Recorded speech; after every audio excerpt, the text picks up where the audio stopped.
कर ले इतना ही बोल दे 2 मिनट और रुक 2 मिनट और रुक जाए पूरा 10 करवा होगा ये रुक जाए। ब्रह्मा विष्णु को ज्ञान।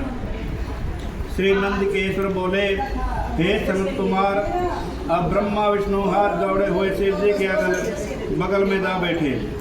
फिर उठकर पुरुष वास्तव से प्राकृतिक पुरुषवाचक जैसे हाथ पुर कपूर किरीट मणिकुंडल यज्ञ सूत्र उत्तरीय वस्त्र माला रेशमी वस्त्र तांबुल कपूर चंदन अगर लेपन सुगंधित द्रव्य सुगंधी आदि धूप दीप वैद्य व्यंजन ध्वजा तमर मन से अतीत वाणी द्वारा और भी बहुत सी दिव्य वस्तुओं द्वारा ब्रह्मा विष्णु ने शिव जी की पूजा की और उन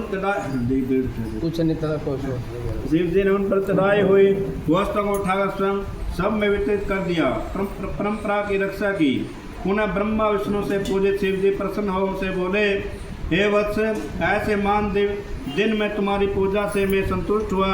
अतः अब आज से यह दिन शिवरात्रि नाम से प्रसिद्ध एक बड़ा पवित्र दिन होगा, जो कि मेरी प्रिय तिथि रहोगी। इस शिवरात्रि के दिन जो मेरे लिंग बेर यानी शिव की पिंडी की पूजा करेगा वह सृष्टि विधायक तब तक होगा। यदि कोई जितेंद्रिय निराहार रहकर 1 वर्ष निरंतर मेरी पूजा करेगा तो वह बड़ा तपस्वी होगा। किंतु जो एक दिन शिवरात्रि की मेरी तिथि पर प्रसत रहित मेरी पूजा करेगा वह उसके ही समान का होगा, क्योंकि जैसे चंद्र दर्शन से समुद्र उबरता है वैसे यह दिन भी मेरी भक्ति को उबारने वाला है।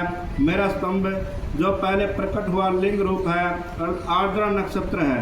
यदि कोई आघन श्याद्रा नक्षत्र में उमर सहित मेरे रूप का या मेरे बेर लिंग के ही दर्शन करता है वह मेरे परम प्रिय कार्तिकेय से भी अधिक प्रिय लगता है। इस पुनीत दिन में दर्शन से ही महाफल प्राप्त होता है और पूजन फल तो वाणी से नहीं कहा जा सकता। इस समय के स्थान में जहाँ मैं लिंग रूप में प्रकट हुआ हूँ इसका यही नाम होगा और यह पूजन के समय छोटा हो जाएगा। यह मुक्तिदायक होने के साथ ही दर्शन स्पर्श और ज्ञान से आवागमन से मुक्ति देने वाला है। विश्व में इसका नाम अरुणाचल होगा और यही शरीर छोड़ने वाले को मुक्ति प्राप्त होगी। जो इस लिंग में मुझ परमेश्वर लिंगेश्वर की पूजा करेंगे उन्हें सालोक्य सामीप्य सारूप्य सार्थी और सायुज्य 5 प्रकार की मुक्ति प्राप्त होगी और सब भी अपने इष्ट को प्राप्त करेंगे। फिर तो ब्रह्म विष्णु के युद्ध में जितने सेना मारी गई थी उन सबको शिवजी ने अमृत प्रसा कर जीवन प्रदान कर दिया। उन दोनों ही कि परस्पर स्वतंत्रता को भी यही कहकर समाप्त कर दिया कि मेरे सकल और निष्कल 2 स्वरूप हैं, जैसा किसी का नहीं है इसलिए कोई भी ईश्वर नहीं हो सकता। हमारा एक तो स्तंभ लिंग का रूप है और दूसरा निष्कल सगुण रूप ईश्वर है। ये दोनों ही रूप सिद्ध हैं। बड़ा आश्चर्य है कि तुम लोगों ने अज्ञानवश अपने को ईश्वर मान लिया था, उसी से ही दूर करने के लिए मैं संग्राम भूमि में आया हूँ। अब अभिमान त्याग कर ईश्वर से भक्ति करो। मेरी ही प्रसन्नता से लोग में सभी पदार्थ प्रकाशित हो रहे हैं।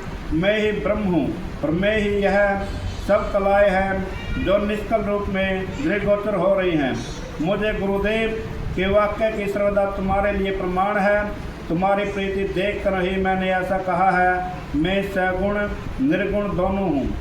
यह सब कुछ मेरा और ब्रह्म ज्ञान देने के लिए ही है। मैं निष्कल रूप में प्रकट हुआ हूँ। मेरा यह निष्कल तो स्तंभ ही ब्रह्म का बोध कराएगा, जिससे मेरा आदि संबंध है। लिंग के वेद या नित्य ही पूजनीय है। जो मेरे इस लिंग का रूप की स्थापना कराता है वहाँ मैं अग्रस्थित होगी प्रतिष्ठित रूप में रहता हूँ। मेरा लिंग रूप प्रधान और बेर रूप गौण है। बेर के में स्थान की विशेषता नहीं है और लिंग में स्थापना की विशेषता है। बोल श्री विष्णु भगवान की जय। बोल शंकर भगवान की जय। ठीक है।